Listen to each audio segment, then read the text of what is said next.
Hello and welcome to Take You to School with Dr. Tom, Jeremy host at JP, John Boss with a two-man power trip. Of course, joining me, the star of the show, the former WWE World Tag Team Champion, one of the greatest trainers ever in the history of the business, the Doctor of Desire himself, Dr. Tom Prichard. How you doing today, sir?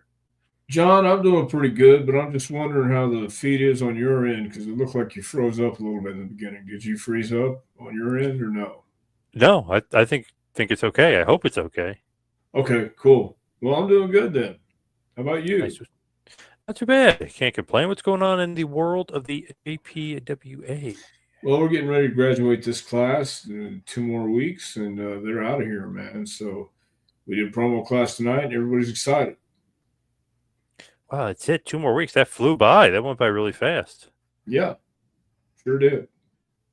Damn, nice. Hello to Jason. Hello. Jason? Now, I don't know if you saw it or not, but Dr. Tom, they had the Tony Atlas Dark Side of the Ring that was on. Very interesting. I didn't know that there could be a dark side really with him, but I know obviously homelessness and stuff, but they really got into some interesting stuff that happened to him in his career that I wasn't really aware of. I don't know if you happen to see it yet, but there was a lot of craziness going on in the world of No, I Tony didn't. Atlas. I didn't happen to see the one on Tony, but I know Tony, and he's a pretty good guy. Were there any new revelations that came out? No, just that his wife, like the latter part of the doc there, his wife had a stroke, so he's been taking care of his wife. Oh, okay. Wow. Well, that's pretty crazy. Yeah, she seems like she's in poor health, but he's like really going above and beyond taking care of her, which is great of him. Yeah, no kidding. That is good of him. Hey, good evening to the modern day cowboy himself, Mitch Miller. Mitch, Ibsen, hello Ibsen. Ibsen. Ibsen. Um, Thinking of back on the Tony Atlas Dark Side of the Ring. Sometimes they can go a little like where you're like questioning like is this really dark side? But there was some stuff like he had homelessness too, which was going on before they brought him back to the WWF. So there was some sad stuff for sure Yeah. in the life of Tony Atlas. Yeah, well, yeah, Tony's been through a lot. He was there when Brody was killed in Puerto Rico, and I'm sure they talked about that too. And I can't imagine how that must feel to be there and witness that. You know, it's crazy. The Saba Simba gimmick was after basically he was homeless, and then they brought him back as Saba Simba, and they were asking him and showing him the gimmick, and they were interviewing Mark Henry. So other people said, "Oh, this is such a horrible gimmick. What a joke." They asked Tony Atlas about the gimmick. He loved it. He said you Hmm. could have put him in a pink gorilla suit at that point, and he would have loved it. But he said that he didn't care at all. He didn't mind it. So I think the producers or the guys interviewing him, I think they were surprised at his answer because I thought they thought he hated the gimmick, but he liked it.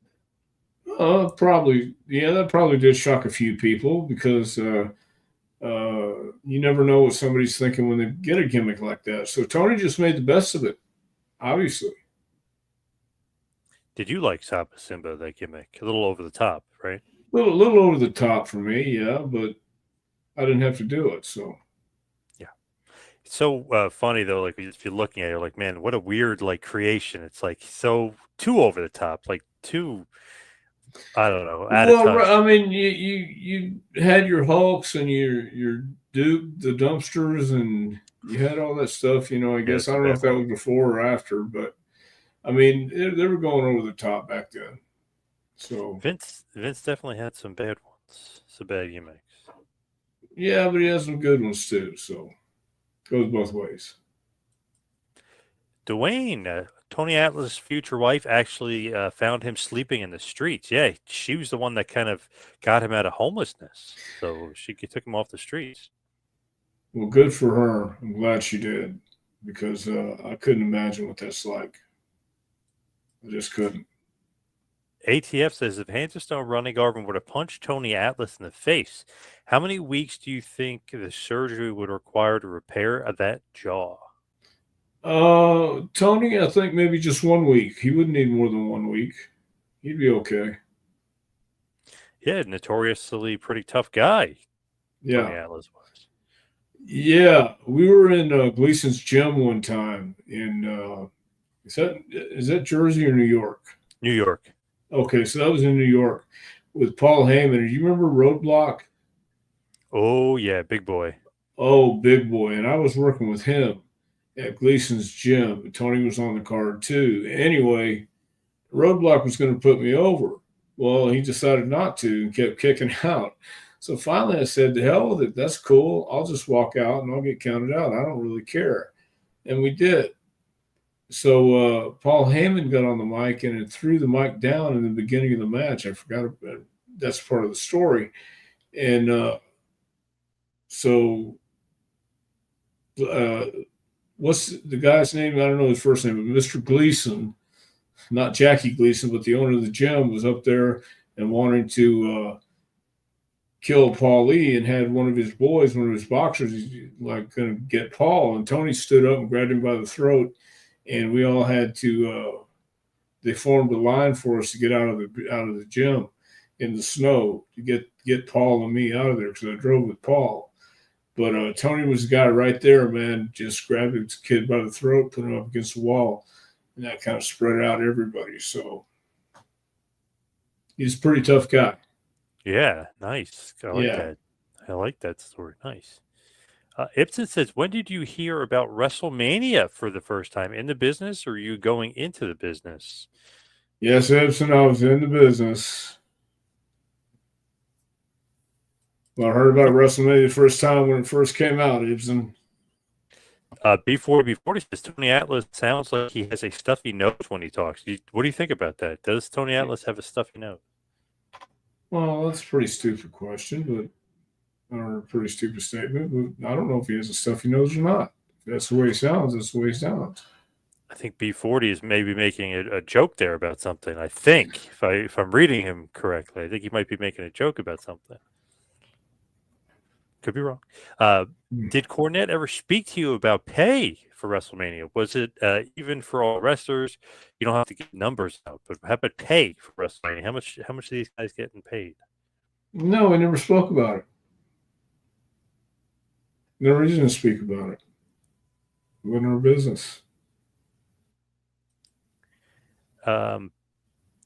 Ibsen says he actually spoke to Duke the Dumpster Drosy on a weekly basis. He's doing great. He's working for the state of Tennessee. Did a podcast 2 years ago recently with his new job. Look at Duke the Dumpster. He's in your neck of the woods there. How about that?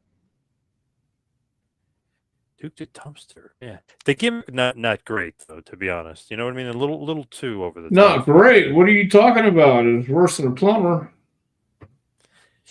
But Freddie Joe Floyd, I mean, there's a bunch. Bastion Booger, Friar Ferguson, there's a bunch of bad ones in that era. That's called sarcasm. Yes. Oh, okay. Oh, I thought you were liking those gimmicks. B40 says, no joke. He always sounds like he has a cold when he talks. All right. I thought he was that's making that's where your head was at. Yeah, see, no, I'm totally wrong. I thought he was making a joke. I have no idea, man. I've never really listened to him that close this year. If his nose sounded tough. You know what? After watching that documentary and thinking about it, he did kind of sound like he was like stuffy throughout it. Maybe he was. Maybe he did have a cold. Never know. Scorch, good evening. Some sad news. In a recent interview, Pat Tanaka said that his CTE, he has CTE, it couldn't have happened to a nicer guy, says Scorch. Wow. Scorch. That sounds like sarcasm, yeah. Coming in hot there. Wow. Yeah. Well, I guess Scorch's not a fan, but were you a fan of Pat Tanaka? Well, I knew Pat for a little bit, but we weren't that close. I knew him. We had crossed paths a couple times. Let me put it like that. Seems like I don't know, for some reason, Scorch is not a big fan of Pat Tanaka, the great Orient Express tag team that Pat Tanaka was in. So, well, who knows what happened there? We might have to talk to Scorch a little bit more about the hatred of Pat Tanaka. But Ragu Overlord said, did Atlas and Rocky Johnson have a falling out? I have no idea. Well, apparently Tony was talking about it in the in the doc, him and Rocky Johnson really never kind of got along. Like people thought they did. The Soul Patrol, the former WWF Tag Team Champions, although albeit not as long as a run that maybe they should have gotten given the popularity. But he was saying that the team kind of ended sooner than it should have because Rocky Johnson was being very political and trying to be like a singles guy and trying to get rid of Atlas and try to give himself the push. So he didn't really have a lot of positive things to say about Rocky Johnson. Said they didn't get along. Well, and I'm sure that happens more than we know. It's funny when you think about it. It's like, wow, Soul Patrol, the first ever black tag team champions, they're probably friends and all this other stuff. And Atlas basically said the opposite. We're not friends. They made history together. It didn't matter to Rocky Johnson. He was trying to get a singles push, and he didn't really get along with Tony Atlas. So kind of No. interesting history there with those two. Yeah, sounds like it. Magazine Retriever. Mark Henry said Tony Atlas was a role model to him. It was a dream come true for Mark Henry to be managed by Tony in the WWE version of ECW. Well, cool. Did you ever see any of that? The new ECW feel, the WWE version of ECW? Parts of it. So Atlas, he did actually wrestle a few times too, and I know this is 2009, 2010. He was still in damn good shape. Like he was still ripped. Like his arms are still huge. Yeah, he's still got huge arms to this day. Yeah, man, he's kind of like because he's 70 years old. I mean, he's kind of a modern marvel because he was on the dock wearing cut off shirt. And his arms are I mean, he's jacked. He's still big. Yeah, I think he's going to stay big the rest of his life. I think he's one of those guys that just works out the rest of his life. Can you believe the love Mark Henry had for Atlas, that he not only was his role model, he was the one that suggested to Vince he wanted to bring him in and be his manager? No, I can believe that. Mark was a wrestling fan, and I can see Tony being a role model to him, looking the way he looked and wrestling the way he wrestled. Tony was impressive. Very impressive. It's pretty cool of Mark Henry to do that, or really any wrestler when they do, but especially in this situation. He's like, man, what are you doing? Like, you're just doing autograph signs or, whatever, indies or whatever you're doing. Why don't I bring you back to WWE as my manager? Yeah, that's an awesome break. Pretty cool. He was actually really entertaining too in that new ECW too. You could tell it was just him having fun. It was very entertaining when he was there. Not that the ECW was good, but he was good in it. Well, Tony's an entertaining guy anyway. I mean, if you get to know him, you know Tony. Yep. Oh, yeah. Yeah. You get him on a rant, you get him on a roll. He's pretty entertaining. When I owned a Subway many years ago, I brought him in. Man, he was talking about conspiracy theories and stuff. I was like, wow, Tony, you're very well-rounded here. He went from like talking about some craziness to talking about wrestling, talking about conspiracy theories. Wow, I didn't expect that from Tony. I would. I was loving it. Yeah. Del Mountain says there was a road trip where Paul Orndorff and Tony Atlas got into a fight over a reclining seat. Tony was strangling Paul to death, so Paul bit off a part of Tony's ear. Ouch. Yeah. Orndorff seems like a guy you don't want to mess with. Even though you might think you're winning the fight, you're going to end up losing. Well, I think both those guys, it's one of those deals where you don't want to fight. Yeah, either one of those guys, and now they're going to fight each other. That's just where everybody's kind of hot-headed and tired, and I think it was just a long night for everybody. Tony was talking about how his dad, at 12 years old, was making him fight people in the street for money. Oh, wow. Well, how about that? He was obviously a super tough kid, but I mean, that's no way to be growing up there. 12 years old, fighting grown adults in the street. And he said if he lost, his dad would beat his ass when he got home. Well, that did happen back in the day. I heard that's the way first one Eric was too. So. Hey, Dr. Tom, so good to see you. Happy WrestleMania week from Barbara. Hope you're doing well. Well, hi, Barbara. Happy WrestleMania week to you, too. She also throws in Rocky Johnson said that Tony Atlas liked to party too much. Well, don't know about that. Was your tag title win moved to the pre-show? Why was your tag title win moved to the pre-show at the last second at WrestleMania? Because that's where they put it. I would guess because of the time constraints, because it seemed like there was supposed to be some other matches, and they kind of put, leading into it, ended up making a 6-man instead of 3 1-on-1 because of the Iron Man match. No, because there was a 60-minute match that was dedicated to at least 60 minutes. Because then you No, got it's because that's where they put it. not because of time constraints. No, That was that's never just where broke. they put it. But they never said to you, "Hey, we have time constraints because of Brett versus No. HBK." Oh. Nobody said anything to me like that at all. You got the entrances and you got the rules that they were explaining. It was going to be longer than 60 minutes for Brett and Shawn there at WrestleMania 12. Do you mind not having it on the show, though? Like looking back, because that would have been a pretty cool Of course, you WrestleMania would have moment. liked to have been on WrestleMania. Yeah, of course. Would have been a cool moment too, winning the tag titles. Sure, would love to have been on the show, but that's where they put it. So we didn't have a lot of pull back then. I don't know if you realize that or not. So Oh yeah, probably the worst time of my life. Score Thanks says, for bringing it up, Ibsen. Good job. Ibsen, oh my God. Score says, I really meant it could not have happened to a nice guy, meaning that Pat Tanaka is a great guy. Oh, okay. Okay, well, the way you read it, the way it sounded like, sarcasm to me. Yeah, me too. I thought Scorch was kind of going scorched earth on Pat Tanaka. I was going to say, wow, what did Pat do to him? But okay. So he likes Pat. All right, that's good. Modern day cowboy Mitch Miller, did you have any matches against Tony Atlas in your career, Dr. Tom? No. Did not. You teamed with him once, though. I don't know if you remember this. Where did I team with him at? In 2020, Jerry Lawler's 50th anniversary celebration in Jackson, Tennessee. Yes. I do remember that. We said the Pledge of Allegiance at the end of the match, too. Sure did. L.T. Falk Jr., Dr. Tom Prichard, and Tony Atlas defeated Dylan McQueen and the Brothers of Seduction at the Jerry Lawler 50th anniversary celebration show. Yep. That's true. Dylan McQueen and the Brothers of Seduction. I remember those guys. Yeah. What did you think about Tony Atlas in the ring? Not in 2020, just overall in his career. Did you think he was a good worker?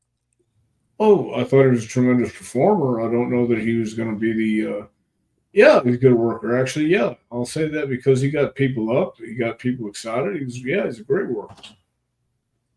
One thing that they talked about on the dock, which is a killer, obviously, in the wrestling business, he would miss shots, like miss shows. Like he would just no show shows, and that was kind of a big misstep. I think they frown on that. And it's funny, I was talking to Ted Arcidi not too long ago, and he was mentioning to me that was like kind of the death knell to him about Atlas, because he's like, man, he had it all. He had the look, he could, charisma. He goes, but if you're not going to make the shows, they're not going to. Yeah. They're not going to book you. So, yeah, you got to make the shows. You got to go to work. B40 has Dr. Tom watched the WrestleMania 9 doc on Peacock. It was great. And Bruce looked like he was hitting the gym back in 1993. I have not seen the WrestleMania 9 document. No document. I have not. Documentary. Very, very good. Beyond the Spectacle. It's on Peacock. I thought it was great. It's almost 2 hours, too. So, I mean, they show a lot of footage. But back then, when they were filming behind the scenes at WrestleMania, so many of the guys were like, okay, why are they filming me? Like Undertaker is kind of staring the guy down. It's like, why is this guy filming me? Like, they weren't used to it back then with the cameras back there and stuff. Yeah. Good stuff. Like, they have Hulk doing like a lockup, joking around with Giant Gonzalez. They have him with the black eye. They talk about how he had the black eye coming into WrestleMania 9. All the controversy with him and Bret Hart going on behind the scenes. All the controversy with Yokozuna. Very, very good. I highly recommend it. Well, if I get an opportunity, I'm going to watch it. Yes, I would highly recommend it. Very good stuff. And Bruce, they were showing, a lot of backstage him in '93. He did look like he was working out back then. Maybe he was working out, hitting the gym, hitting the weights, and maybe doing some more karate back then. Yeah, could be. Dwayne Anglo. Do you think Tony Atlas halted his vices? He could have, you think if he did hold his vices, he could have been the first black world champion before Ron Simmons? You know, the what ifs are endless, I think, with Tony's career and life. Just what if, do you think if Tony Atlas had halted his vices, he could have been the first black world champion? Well, uh, I don't know because it didn't wind up that way. We have to look at it the way it when I start thinking about those what ifs, I go back to if is another word in life. If. I keep asking myself, what if I would have done things differently? I think obviously things would have turned out differently, but I didn't. So that's why I got to look at it. And Tony's the same way, I'm sure. To have to go through the ups and downs and the homelessness and all the disappointment and think about here's a guy who main evented. Here was a guy, a bona fide superstar, Mr. Olympia or USA, whatever they called him. Looked great. Now he's sleeping on the streets. So, I mean, just imagine what he had to go through to come back. And I'm sure he kicks himself, or I'm not sure, but I would think that he would think about that sometimes every day and thank his lucky stars that he's not there anymore. So could he have been the first black world champion? I'm sure he could have been, but he wasn't. He does talk about that too. He says basically he thinks that he could have been, but he got too much too soon, and Right. just kind of he lost his way, drug addictions, everything else. But he said he thinks that he could have been, not that it was like destined, but he just thought he could have been. Yeah, and I think back in that day, before the Hogans and stuff like that, I had to have a guy that looked beatable. That at least maybe there's a chance that this guy could come to your town and have your local hero beat him. And that's what Dory Funk Jr. looked like. Jack Briscoe, even though they're amateur or Jack was an amateur wrestler, he looked like, there's a possibility somebody could pin him. And maybe they were ready for the Tony Atlases to come in and change the game back then. Who knows? Here's something interesting from Barbara that I saw. A lot of people talk about this online. There was a time Tony Atlas had the best body in wrestling. Do you agree?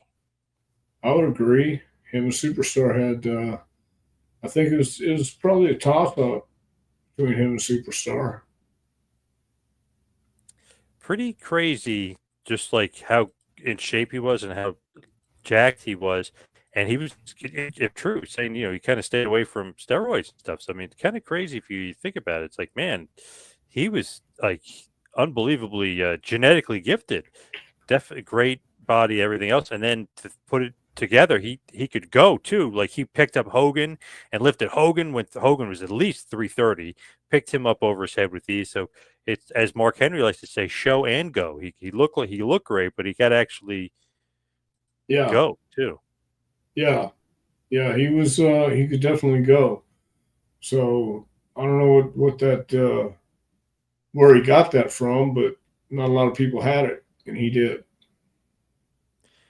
Man, people were throwing out there. You said superstar Billy Graham. They're throwing out there like Lex Luger, Scotty Steiner, but Tony Atlas got to be up there for one of the best bodies for sure. He Yeah, was jacked. definitely, definitely. So here's an interesting question from Ibsen. Where the heck did it go? There we go. Why weren't you and Jimmy Del Rey booked for WrestleMania 10? You guys were there the day before for the Fan Fest. I got a little surprise here for Ibsen. Here's my picture of the Heavenly Bodies at WrestleMania 10. Yeah, Ibsen, we were at WrestleMania 10. There they are. I was about 18 rows back, and there's a nice shot of the Heavenly Bodies right there, Jimmy Del Rey and yourself, on the pre-show, of course, against the Bushwhackers, the one and only Bushwhackers. So technically, they were on the show. I know it's pre-show, but they were on the show.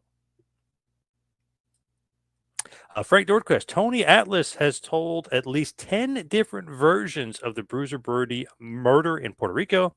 In some stories, he has a baseball bat. In other accounts, he has a gun. Well, I don't know what the story is. Maybe Tony's forgotten. I don't know. He was there, though. He's booked for that show. Yeah, he He's was on that there. show. Yeah. Yeah. Crazy. Can't get his story straight there. Maybe he doesn't want to get it straight. Who knows? Craig Seaback says Dick Murdoch was supposed to have taken Tony to a park where there was a KKK rally happening. What do you think about that? I think that's Dick Murdoch. They talk about in the documentary. They talk about it. So Tommy Rich is driving, and Tony Atlas is in the passenger seat. Dick Murdoch had given them a sheet of paper with an address, and he said, "This is a rally, you guys. A party or a rally you guys should want to go to." And they didn't really look at the paper, and then they pulled up, and they said that the cross was burning, and he goes, "Give me that damn paper." And Tommy Rich is like, "What the hell is this?" Like basically Murdoch ribbed him and told him to go to, and they supposedly got them killed. They had to get the hell out of town. Well, that sounds about right. Yeah, it probably would have been funny to Dick. On YouTube, I saw this is Jason, by the way. He said on YouTube, I saw a feats of strength contest between Tony Atlas and Ken Patera from the late 1970s. Look like the start of a good feud. Yeah, well, I think Patera and Atlas would have had a great angle going on in the late 70s. I don't think it ever came to. It might have come to Texas. I don't know if they were there at the same time or not. Magazine says Tony Atlas has conflicting stories about the Saba Simba gimmick. Sometimes he says he hated it, and other times he said he was grateful to take whatever was offered to him. Well, in the documentary, he was saying he loved it because it gave him a second chance at WWF and a lot of money. Well, there you have it then, straight from the horse's mouth. Hey, you got to take the money. Barbara said, did you have any fans offer to pick up the bar tab for Tony Atlas and Tommy Wildfire Rich? Do you know of any fans that you think would do that? Yes. Kind of risky with Wildfire, no? It's going to run up a pretty high tab. So I've heard. He get pretty high tab? Of course he's going to run a high tab, of course. Yeah, it's going to run up that bill. From Phil, good evening, John and Doc. Tony Atlas is coming up my way in May. There's a steel cage match on the card. Not sure if he's in that one. Hope to interview him on my radio show. Interesting. Where's this cage match? And who's wrestling in this cage match? Is Tony Atlas in the cage match? Yeah, I don't know. I hope he's not in the cage match. Hey, Doug Myers. Does Dr. Tom do squats at the gym? I've never been able to do them because of bad knees and lower back, but I could do a lot on the leg press. What do you think about that? Do you do squats at the gym? I haven't done squats in the gym in years. They do say if you do have, and he's saying he has a bad lower back, they are saying stay away from the squats. Yeah. Frank Nordquist says Pat Tanaka will be seated next to Marty Jannetty at the upcoming WrestleCon event. That should be great. Wow, those two guys together. Well, I think they'll have fun. Both kind of, nutty, if you will, but in a good way. Both are definitely crazy, a little squirrely for sure. Those were some great matches. Rockers in the Orient Express. Those were fun back in the day. Yeah. And I know Marty and Pat had a couple of good one-on-one encounters as well. So that'll be a good, if Frank Nordquist is going to WrestleCon, get in between those two and see what they have to say. Yeah, because they're going to have some stories to tell each other and laugh and have fun. From memory, there were difficulties with Tony Atlas in a WWE Legends house. You mean that reality TV show? Yep. Well, all reality TV shows are shooting. I mean, they probably, yeah. I'm sure that was real too. Yeah, I'm trying to remember what the issues were. It could obviously be storyline, written, scripted, if you will, because why are there writers involved in a reality show? Yeah, but I think they showed Tony in a light that Tony would do, but Tony would do as a rib. At least that's what I thought when I saw it and I watched it. Scorch says during a recent interview with Jack Kilby, Pat Tanaka said he had no idea he had such a large fan following. I thought the Rockers versus Orient Express matches were very entertaining. I agree, for sure. Yeah. Do you remember Royal Rumble 1991? Rockers, Orient Express started off the show. They went 20 minutes, had an awesome match. No, I don't remember that one. That was 91. I think I That was a was good one. yeah. Go out of your way to watch WrestleMania, Doc, and that match for sure. Ibsen wants to know, how was WrestleMania week like in the 90s? Was it crazy? Yes, it was crazy, Ibsen. It's not like it is now. It wasn't 2 days. It was just one day. It was a week of WrestleMania events. Man, it's crazy now, all this stuff going on. Now they get WWE World set up with all the merch. And Yeah, it's nothing like it is today. You got all kind of stuff. So you can do your entrances. You could do what? Get in the ring, jump in the ring. Yep. Yeah. And Cody Rhodes last year, first ever $1 million merchandise week. And that was from WrestleMania week last year. So he was quite popular last year. Yeah.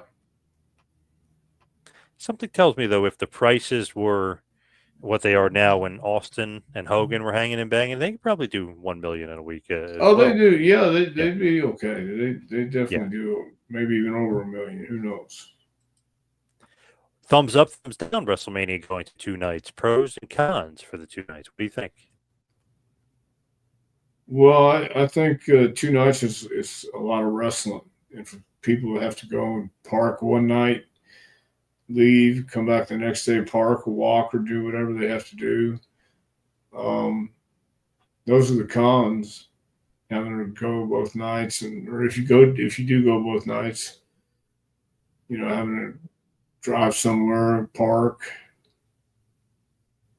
go to the stadium, go through the world, go through all that stuff. 2 nights in a row, that's a lot.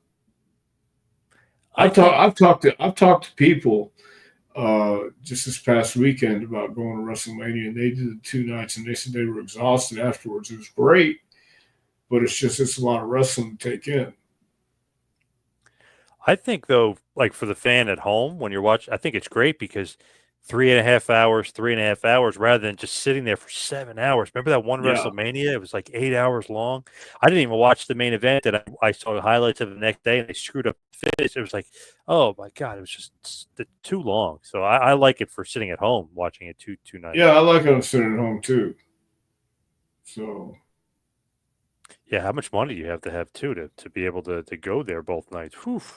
Right. Not cheap. Yeah, I talked to a guy who has a family. He took was it last year? One of these years of both nights, whenever they started.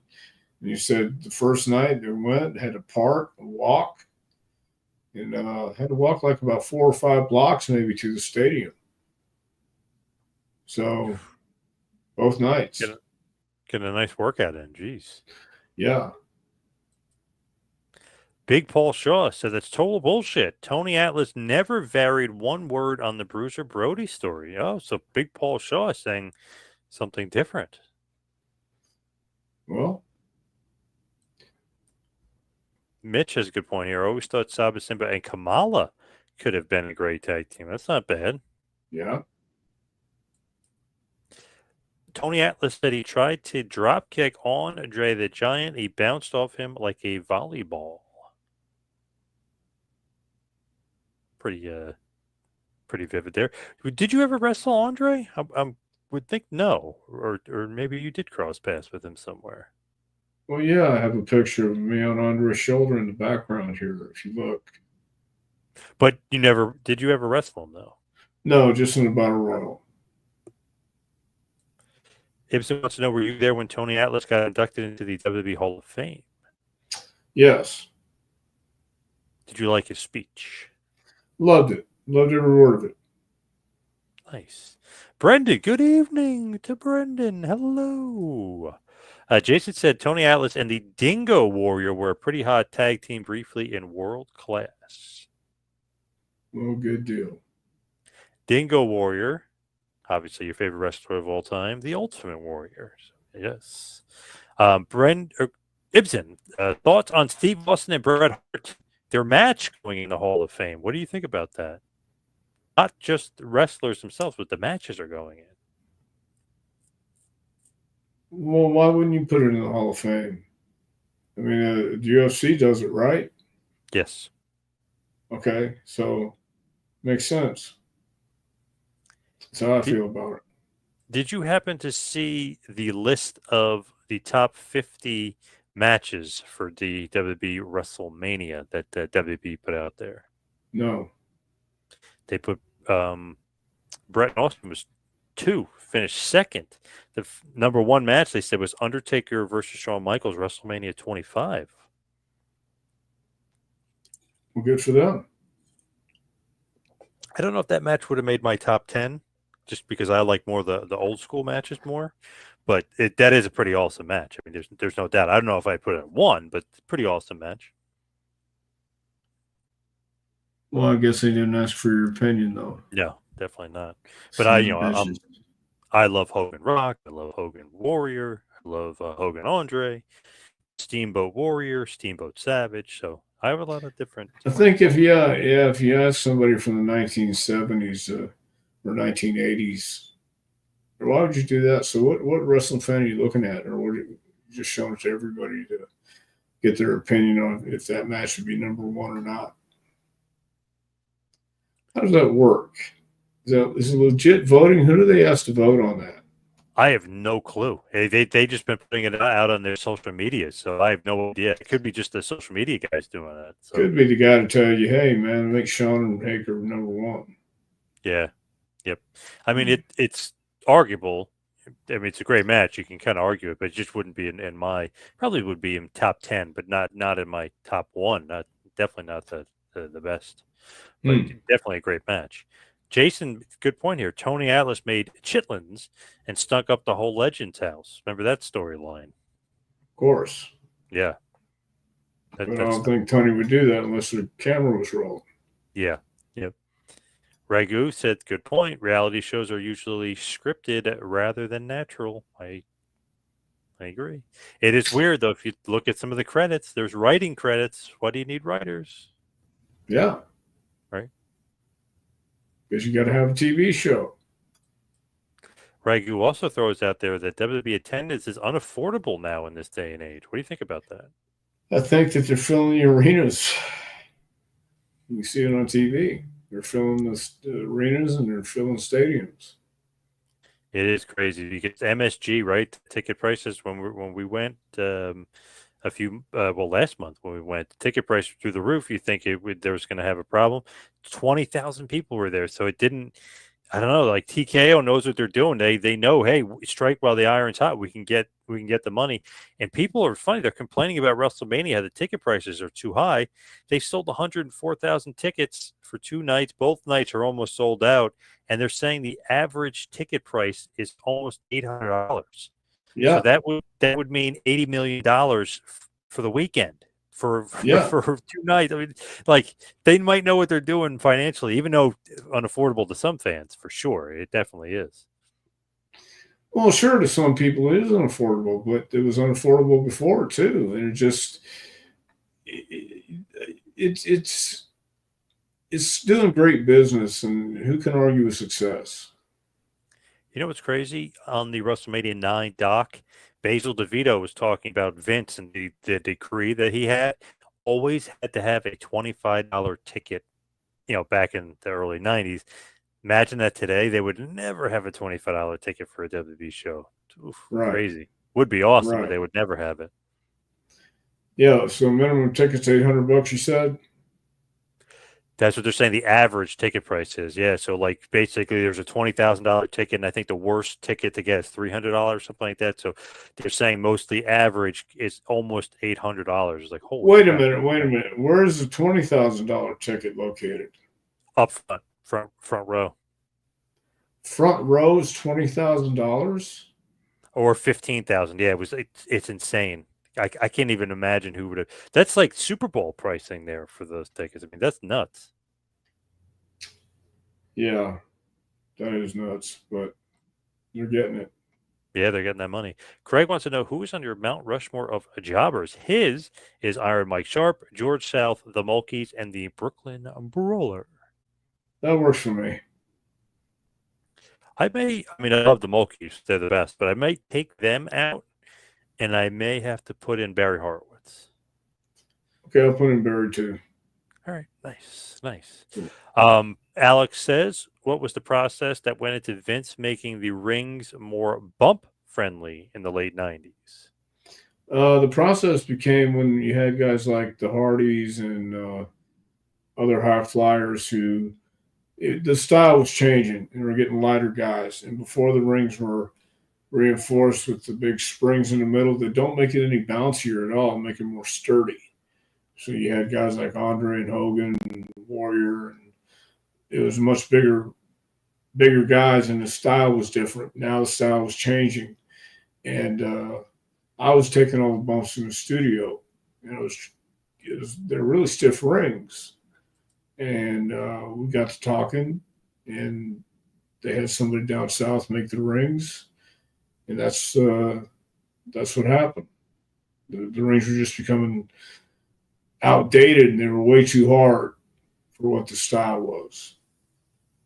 I forget who said it. I don't remember if it was one of the wrestlers, but they said as soon as Vince started taking bumps in the ring, he's like, nope, we got to change it and make it a little bit more friendlier and safer for the wrestlers. I don't know if that's true, but. No, that's not true.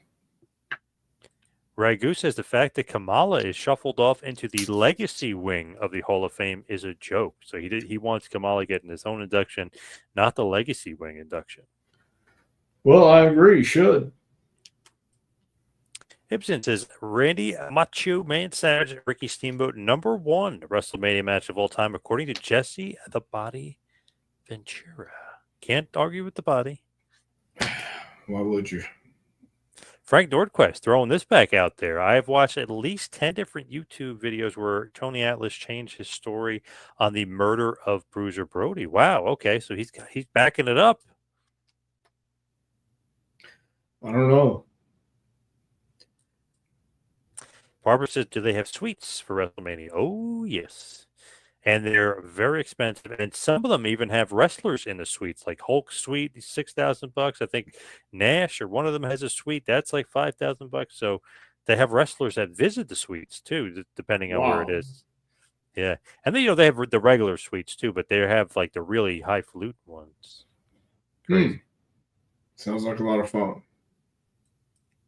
Please ask Dr. Tom why we don't see more politics in wrestling like Sergeant Slaughter and Iron Sheik. I don't know. It could be because they're trying to give people an alternative to what's going on in the world instead of what's really happening. I think it's a diversion, and there's enough politics in there with the bloodline and storylines they have like that. I think, but not in the real world situations these days. I just don't. This is just my opinion or my speculation, is that they're trying to give everybody a break from politics and a break from what's going on like that, and not have to turn on wrestling to watch the politics. You can turn on wrestling to get away from that. Don't forget, throwing this out there, Jake the Milkman Millman and the hippie Mike Boyette for all-time jobbers. Okay. In some cases, from magazine receiver, people will save up their money for years to buy a WrestleMania ticket, and then all of the tickets are sold out. I agree, and that sucks. What was the last WrestleMania you showed your students? We actually watched Tatanka versus Shawn Michaels the other night. Wow. Speaking of WrestleMania 9, that's talked about in the documentary as well. Interesting. Yeah. Well, anything specific from that match that you wanted them to see? The storyline with Tatanka and Shawn was keeping Tatanka alive, and it was a tit for tat. And Shawn shined Tatanka for a good while before he actually cut him off and he got some sustained heat. and he took his time. But even when he was getting heat, he kept Tatanka alive, and he didn't jeopardize anything he was doing. Everything was crisp in the ring. Everything they did meant something. So yeah, you had Luna and you had Sherry at ringside, and you watched how they interacted and didn't get in everybody's way. They had their own little spots at ringside, and they did it to a T. And that's just taking your time and body language. Nice. Paul Abe, Randy Savage versus the Dynamite Kid was a good one. It didn't happen at Mania, but yes, that they did have a good match. That's for sure. Barbara saying the Stone Cold Suite would be full of beer. They would do that. They would definitely, knowing TKO, they probably would make it the Smoking Skull Ranch or whatever, the El Segundo beer thing, and have it. Yeah. Big Paul Shaw says doot doot doot. C-Mac says 2 nights of WrestleMania should be 2 cities. Might be crazy. They've done that before WrestleMania 2, 3 cities in one day for WrestleMania. Didn't draw maybe as good as you would think. Matty R says, when it comes to wrestling in a studio versus wrestling in arena, did you like one over the other? The arenas were always fun. What's one thing you don't see in the business anymore that you wish would come back? Selling. Damn, I was just thinking that. Damn. Mm. I missed that, right? Looks like you and Ibsen both missed it. Do you teach your students to wipe their feet on the ring apron before a match? Razor Ramon always would do this. Yes. I feel like not only Razor Ramon, I feel like a lot of guys do that. Well, yeah, because you don't want to bring dirt in the ring. The Boogeyman, his suite would be full of worms. Have you seen? He's been doing a lot of stuff on I don't know if he has a Legends deal. He must. He's been doing a lot of pranks on superstars. No, I missed that. They'll say, put your hand. They can't see the box, but put your hand in the box, and it's him sitting there with his mouth full of worms, and they all get freaked out. So he's been doing. He still looks exactly the same. He hasn't really aged, but he's been doing a lot of stuff for their social media. I just thought it's really interesting. They're kind of making him a bit of a prankster, the Boogeyman. What was the WrestleMania version in Cornette's Smoky Mountain promotion? We didn't have a WrestleMania version, Ibsen. Didn't you guys have the Super Bowl of wrestling? Well, I guess that wasn't every year, right? That wasn't every year. We didn't have a WrestleMania version. Paul Shaw, Big Paul, says Sean Royal is Jamie Dundee's spirit animal. Okay. From Brendan, if there is one match besides John Cena and Cody Rhodes that you're looking forward to this weekend, what is it? I want to see the 3-way, what they do with Rollins, Reigns, and Punk. Do you have any sort of prediction? No. No, I don't. Do you think Cena is going to win the title, number 17? I think he should. I certainly think he should win the title. How about Roman? Do you think Roman needs to win? It's either Roman or Punk. Would it do more for Roman, maybe his character, for him to lose and kind of maybe spiral because he didn't have Heyman with him anymore, kind of go into a different direction where he's not used to losing, kind of thing, like that kind of gimmick? Could be. I don't know. Barbara said Jacob Fatu is a fan of the Boogeyman. He does that move like him during the matches. Interesting. Ibsen said Boogeyman was on Buff Bagwell's podcast and gave money for Brian Knobs and the GoFundMe. That's not very Boogeyman-ish, you know what I mean? He's got to stay in character. What's he doing? Why isn't Alexa Bliss on WrestleMania? I don't work for the company. I don't have a clue. Crazy, right? I don't know if she's injured or if they don't have a storyline for her or what, but man, you got to get Alexa Bliss on the show. one of the most popular acts. The pop that she got at the Royal Rumble was kind of Well, crazy. shoot her an email. Shoot her an email and complain that she's not on the show and see what that does. I will. Yeah, I will. Yes. Yes. yeah. She should be. Love me some Alexa Bliss. She's the best. Magazine Retriever says when the Boogeyman's bit the growth. When Boogeyman bit the growth of Jillian Hall's face, remember she had that growth on her face? It really made me sick. I could watch Boogeyman's matches while I couldn't watch Boogeyman's matches while he was eating. Made him sick. The Boogeyman. Well, did you ever see that where she had that growth on her face and he bit it off? Very strange time in WWF. Put it that way. Okay. This morning, Kurt Angle said that John Cena needs to be a babyface before he retires. What are your thoughts?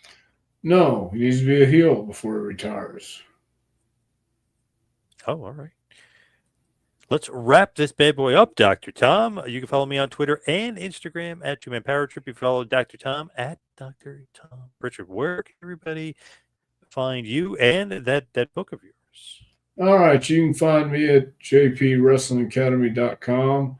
Find out all the information. Click on the training tab at the top of the page. If you want an autographed copy, just email me at jpwrestlingacademy@gmail.com and we'll get it done. Nice. Ibsen, where is Ibsen here? He says you should come back to WWE for at least the special Raws. Yeah, great idea. I'll get right on that. Barbara always on top of this with the autographed copies. We heard that from Dr. Tom. Thank you to Jason. Mitch throws in there, I like it when they don't announce all the matches or segments like Alexa Bliss because she does show up. It's going to be a surprise. Oh, yeah, maybe we'll get a surprise appearance. That would be nice. Yeah. Phil says, thank you and happy WrestleMania week. Thank you to Barbara. She wants to see you in the Hall of Fame. I agree. Me too. Me too. But thank you, Dr. Tom. Thank you, everybody out there for listening. See you right back here next time for Taking to School with Dr. Tom Prichard. Have a good one, folks.